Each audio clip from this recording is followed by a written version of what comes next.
우리 정비소에는 테슬라가 많이 들어옵니다. 그 중에 오늘 최신형 모델이라고 할 수 있는 모델3 하이랜드 차량이 입고되었는데요. 한국에는 4월에 출시한 따끈따끈한 신차인데 이 차 조수석 뒷문과 팬더에 상처가 있습니다. 우리 정비사 형님들이 신차도 깔끔하게 수리가 가능하다고 하던데 정말 가능한지 한번 수리 과정 보시겠습니다.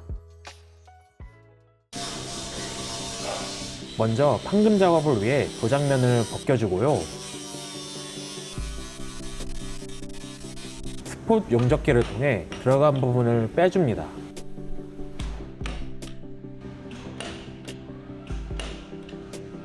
저런 각진 모서리 부분은 스폿 용접기 같이 한 포인트로 빼주는 게 아니라 이렇게 힘으로 라인 전체를 빼줘야 합니다.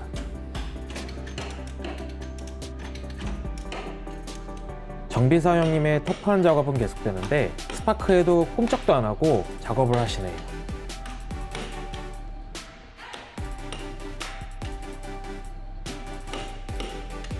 차량의 라인을 다 살려줘야 하기에 판금 작업은 생각보다 세심함을 요구합니다. 맞는 망치는 역시 빠지지 않습니다. 판금 작업이 끝나면 바로 방청 작업 진행해 주고요. 퍼티 및 서페이서 작업으로 넘어갑니다. 판금 부위를 부드럽게 갈아준 후 1차로 단단한 퍼티를 발라주고 말린 다음 바로 갈아줍니다. 2차로 퍼티를 바르고 마른 후 그라인더와 만능 사포로 갈아줘야죠. 이렇게 라인을 따라 퍼티를 바르고 말리고 갈아주고 반복하며 사고 나기 전 모양으로 되돌려줍니다. 서페이서를 뿌린 후 도색을 위해 주변까지 갈아주면 도색 작업으로 넘어갑니다. 이번에는 새로 나온 울트라 레드 색상이다 보니 조색에도 특별한 재료가 들어갑니다. 가루로 된 레드 도료를 조합해 차량 색상에 맞는 레드를 만들어줍니다.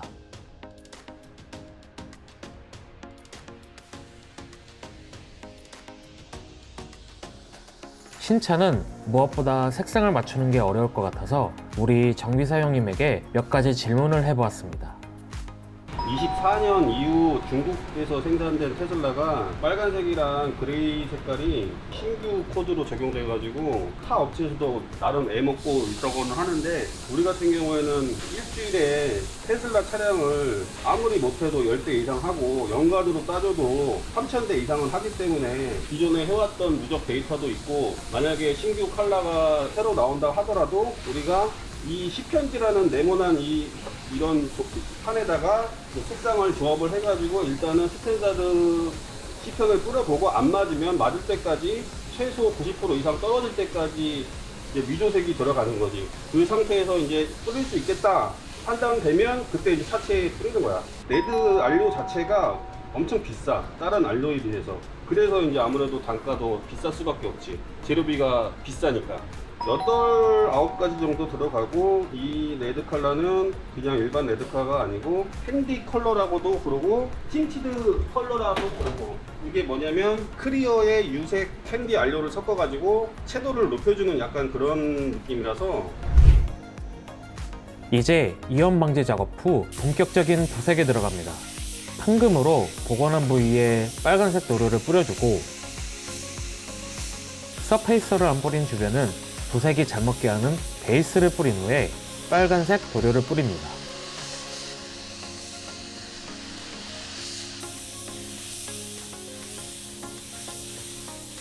이제 클리어 코트를 조합하는데, 앞서 형님이 말했듯이 울트라 레드에 맞춘 펄을 복원하기 위해 클리어에도 레드 색상이 들어갑니다.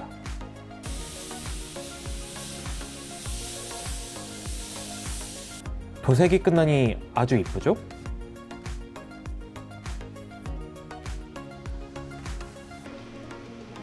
이제 다시 문을 조립해주고 세차를 싹 해주고 나면 테슬라 모델3 하이랜드의 복원 완료입니다.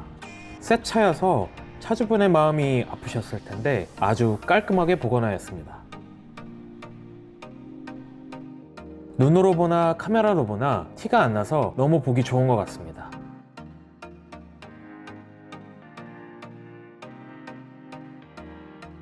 새로 나온 신차까지도 완벽하게 복원하는 실력 정말 대단합니다.